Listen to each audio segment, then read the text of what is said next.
Terima kasih Anda masih bersama kami. Saudara, lebih dari 2 pekan penyelidikan kasus pembunuhan anak politisi PKS di rumah mewah.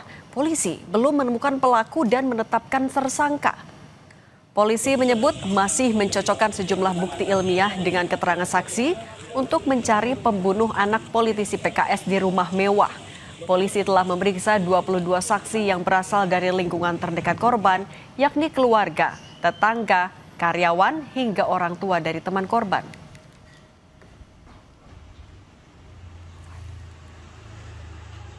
Masih proses penyelidikan karena kita tidak bisa menyampaikan di sini karena ada bersifat konfidensial, khususnya berkaitan dengan barang-barang bukti ilmiah.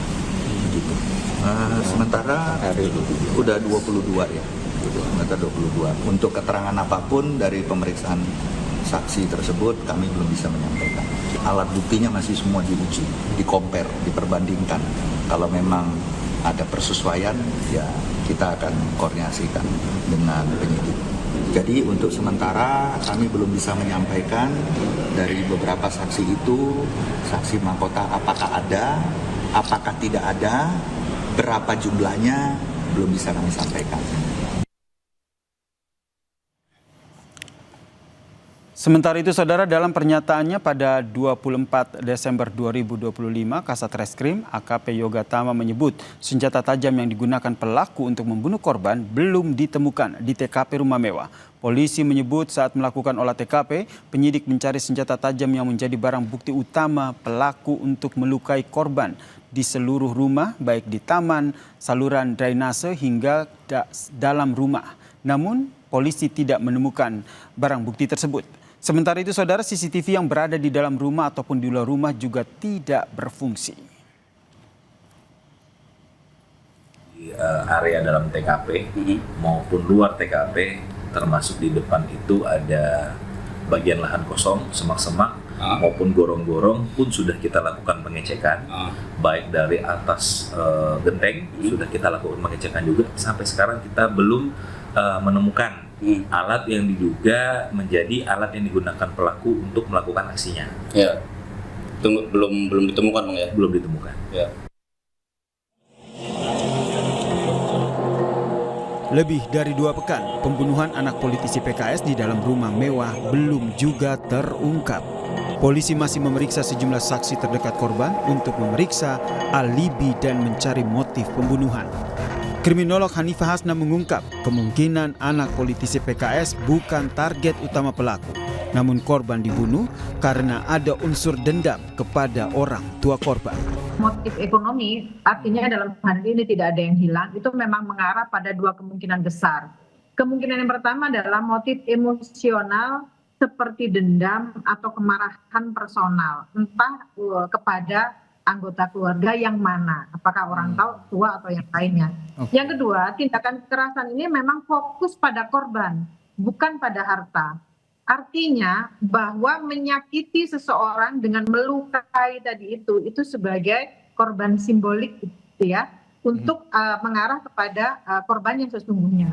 Sementara itu, mantan Kabar Eskrim Polri, Ito Sumardi, menilai untuk menemukan pelaku dan juga motif pembunuhan, penyidik perlu melakukan profiling dengan memeriksa jejak digital orang tua korban yang merupakan politisi PKS. Ito juga menilai penyidik juga perlu menyelidiki kerusakan CCTV di rumah mewah, apakah ada unsur kesengajaan atau tidak. Jika ditemukan unsur kesengajaan, maka peristiwa ini bisa masuk dalam kategori pembunuhan berencana. Pada yang akan dikembangkan. Motif ini tentunya harus dilakukan juga dengan memprofiling ya, mungkin orang tua melalui jejak digital kan bisa lihat apakah selama ini ada orang yang memang ketersinggungan atau ada hal-hal yang lain. Saya yakin dari teman-teman penyidik Polda Banten melakukan penelusuran dari jejak digital, sengaja dirusak atau memang rusak secara mekanik ya, atau secara alami. Karena kalau ini nanti ada sesuatu keterkaitan, tentunya ini juga akan, kalau memang pelakunya ternyata ditemukan, maka ini bisa dilakukan pemberatan dengan kasus 340 pembunuhan berencana.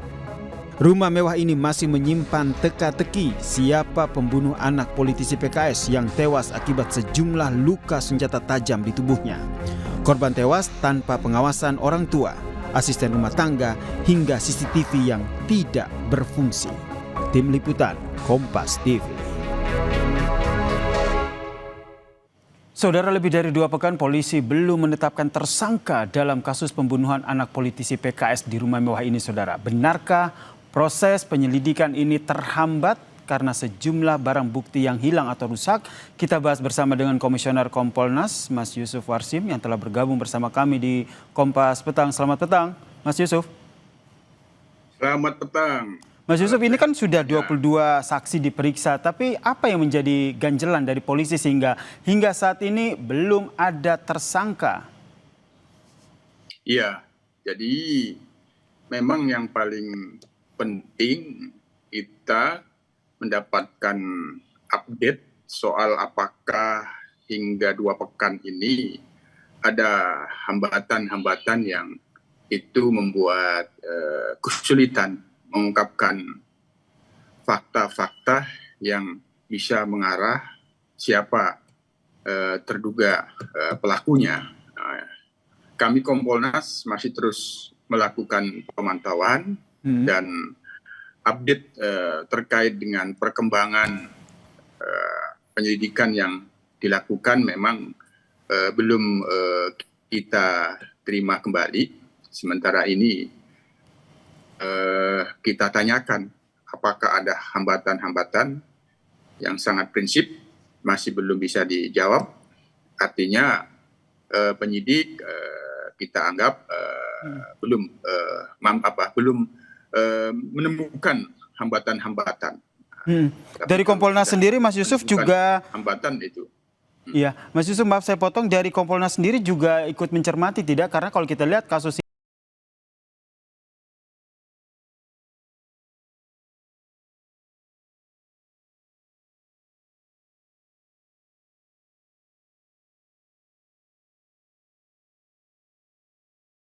ini melibatkan politisi PKS, kemudian terjadi di dalam rumah tanpa pengawasan saat itu, dan yang membuat publik tercengang adalah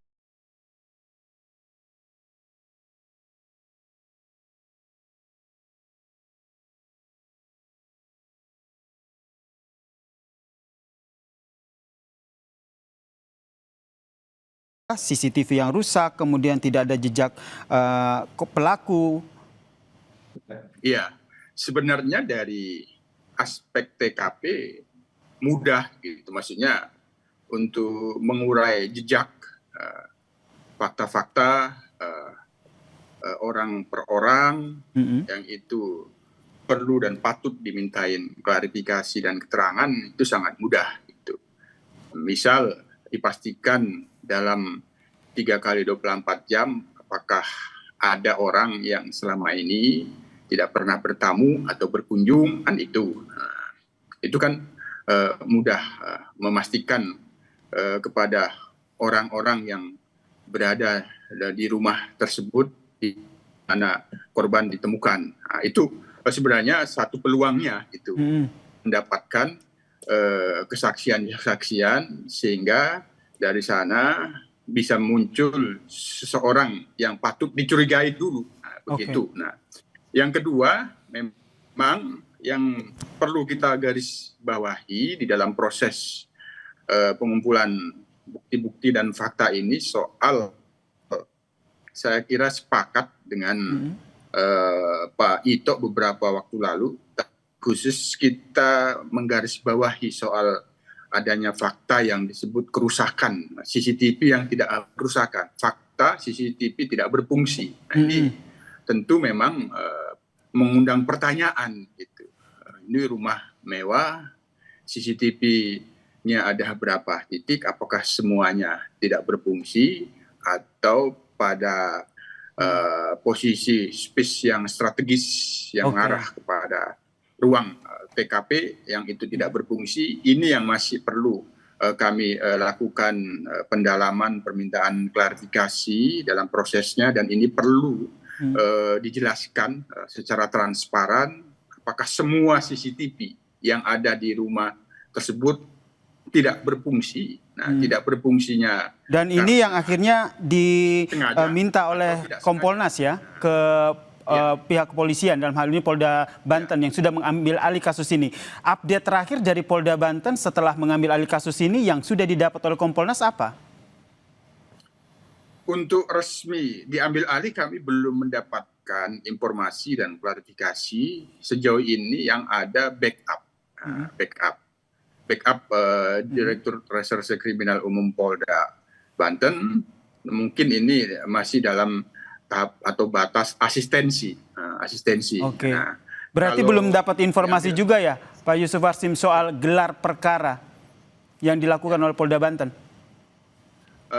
Sejauh ini hal-hal yang kaitannya dengan upaya-upaya untuk menyimpulkan sementara apa bukti-bukti yang sudah didapat belum terpantau oleh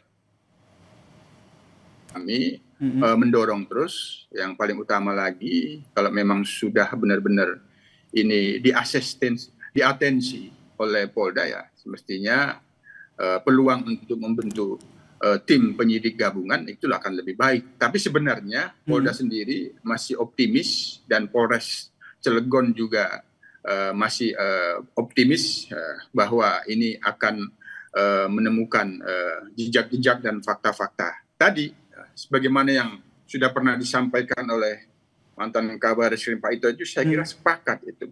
Soal CCTV yang tidak berfungsi itu perlu didalami. Termasuk mendalami profiling orang tua, termasuk jejak digital dari orang tua. Itu sebenarnya sudah keharusan dilakukan scientific crime investigation. Tadi kan ini kan TKP-nya di rumah. Nah, siapapun orang-orang dalam pendekatan misal 3 kali 24 jam yang ada di rumah itu dimintain semua keterangannya, termasuk perangkat-perangkat teknologi yang bisa mengemukakan adanya jejak-jejak dan fakta-fakta petunjuk itu perlu. Nah, apabila 3 kali 24 jam belum bisa mendapatkan, diperluas 7 hari. Nah, apakah ada orang yang tidak biasa berkunjung tiba-tiba berkunjung, atau orang yang selalu berkunjung tapi tidak berada di rumah tersebut, kan itu perlu kira-kira begitu. Jadi Mas Yusuf, kami Anda juga tadi menyoroti bahwa sepakat begitu dengan apa yang disampaikan oleh Pak Ito terkait dengan harus mendalami betul tidak ini CCTV ini betul-betul rusak atau ada hal yang terjadi di balik itu. Jika benar ada kesengajaan di situ, berarti Kompolnas juga punya indikasi bahwa melihat kasus ini bisa masuk dalam pembunuhan berencana?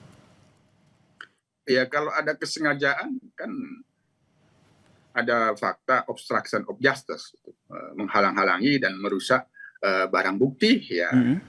Itu dulu. Nah, itu dulu. Tapi itu sangat penting gitu. Memang itu dari kemarin-kemarin ketika disebut tidak berfungsi itu menjadi pertanyaan saya, apa tidak berfungsinya? Itu sengaja atau tidak disengaja? Rumah sebesar itu tidak update terhadap CCTV itu. Oke, Mas Yusuf, dari Kompolnas sendiri laporan terbaru yang didapatkan oleh Kompolnas, barang bukti yang sudah diperiksa, sudah dianalisis oleh polisi sehingga tadi kata Anda ini optimis nih dapat mengungkap kasus ini, apa saja Mas Yusuf? Ya, kami melihat memantaunya karena belum bisa menjelaskan apakah ada hambatan yang itu menjadikan sulit mendapatkan fakta-fakta yang mengarah kecurigaan kepada seseorang ataupun seseorang yang sudah bisa dianggap patut diduga pelaku, itu belum bisa disampaikan sehingga berarti penyidik masih optimis. Nah, sementara ini mereka masih terus melakukan pendalaman bukti-bukti ilmiah yang sementara ada, dirangkai dan dicocokkan dengan keterangan para saksi, sepertinya ke situ. Tapi secara kami juga sudah dijanjikan akan mendapatkan update terkait dengan proses penyidikan yang sedang berjalan. Baik, kita nantikan bersama ya seperti apa update penyelidikan dari polisi terkait dengan kematian anak politisi PKS yang hingga saat ini belum ditetapkan tersangka oleh polisi. Terima kasih Komisioner Kompolnas Mas Yusuf Warsim telah berbagi perspektif dan informasinya di Kompas Petang. Salam sehat. Terima kasih.